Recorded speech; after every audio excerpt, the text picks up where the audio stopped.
Donc, déterminer une quantité de matière, c'est déterminer le nombre de moles, petit n, qui s'exprime en mol. Pour déterminer ce nombre de moles, on va pouvoir utiliser toutes les grandeurs qui sont précisées ici. Donc, je vais rappeler à chaque fois le symbole, le nom de la grandeur et son unité. Donc, on peut utiliser grand M, qui est la masse molaire, c'est la masse d'une mole d'espèce chimique qui s'exprime en grammes par mol. Alors, les masses molaires atomiques sont précisées dans le tableau périodique et on vous les donnera.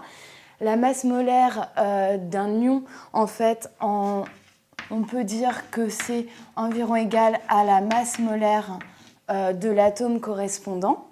Et quand on a la masse molaire d'une molécule à déterminer, il suffit de faire la somme des masses molaires atomiques qui constituent cette molécule.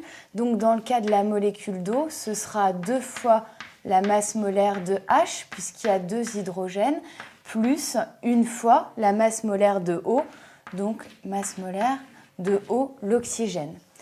Donc ensuite, on va utiliser la masse, donc qu'on note petit m, et qui s'exprime normalement en kilogrammes, mais en chimie, on va assez couramment l'exprimer aussi en grammes. On va utiliser aussi le volume, donc grand V, qui normalement s'exprime en mètres cubes, mais en chimie, on va beaucoup l'exprimer en litres.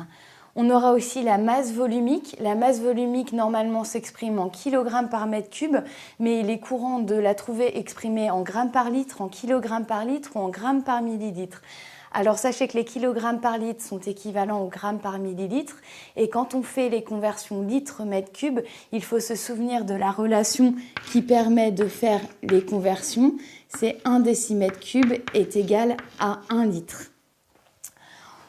On va aussi utiliser grand C, la concentration molaire qui s'exprime en mol par litre, et donc Cm ou T, donc on appelle aussi le titre massique, qui est la concentration massique qui s'exprime en kilogrammes par litre ou en grammes par litre.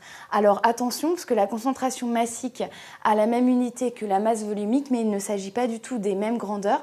Pour la concentration massique, c'est la masse de soluté par litre de solution. Et pour la masse volumique, c'est la masse d'un litre d'une espèce chimique, mais c'est la même espèce chimique dans le cas de la masse volumique. Alors on va voir comment déterminer la quantité de matière dans le cas où on a une espèce solide, une espèce liquide ou une espèce en solution. Donc quand on a une espèce solide, souvent on nous donne la masse de solide que l'on a. Donc on va utiliser la formule petit n est égal à m sur grand M, donc la masse sur la masse molaire. Donc là, c'est le cas le plus simple. Donc ici, petit n est exprimé en mol.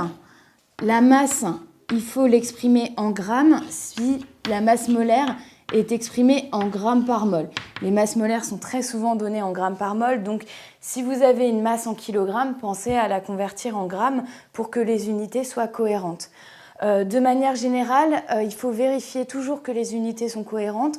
Donc ce que je vous conseille, c'est de les écrire au crayon à papier quand vous faites l'application numérique et de bien vérifier que vos unités sont cohérentes et donc on ne va pas avoir de problème au niveau du résultat. Alors maintenant, si on a une espèce liquide, souvent on ne va pas avoir la masse mais plutôt le volume. Donc on va reprendre la formule N est égal à M sur grand M. Et puisqu'on n'a pas la masse mais le volume, on va convertir entre guillemets la masse en volume en utilisant la masse volumique. La masse volumique, c'est ρ est égal à m sur v. Donc m est égal à ρ fois v. Et donc on obtient la formule n est égal à ρ fois v divisé par grand M, la masse molaire. Alors là, il faut faire bien attention, puisque la masse volumique peut être exprimée dans différentes unités. Donc le nombre de moles, quantité de matière, c'est en moles. Alors le volume, il est souvent donné en litres, donc je vais l'écrire en litres ici. Et la masse molaire, elle est donnée en grammes par mol. Donc il faut que la masse volumique soit ici en grammes par litre pour que les unités soient cohérentes. Donc bien penser à faire les conversions nécessaires. Maintenant, si on a une espèce en solution, donc on va utiliser la relation nombre de moles est égal à concentration molaire fois le volume de la solution. Alors, le nombre de moles est exprimé toujours en moles. La concentration molaire est exprimée en moles par litre et le volume de la solution doit être exprimé en litres pour que les unités soient cohérentes. Mais des fois, on va nous donner la concentration massique et pas la concentration molaire, mais on peut trouver une relation entre la concentration massique et la concentration molaire. Donc la concentration massique, c'est égal à la masse de soluté divisée par le volume de la solution. Or, la masse, c'est aussi égal au nombre de moles fois la masse molaire. Donc on peut écrire M comme étant égal à N fois grand M, le tout divisé par le volume de la solution. Et on reconnaît ici l'expression de la concentration molaire. Donc on a la relation Cm est égale à grand C fois grand M, la masse molaire.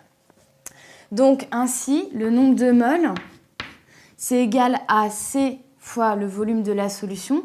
Donc c'est égal à Cm sur grand M fois le volume de la solution.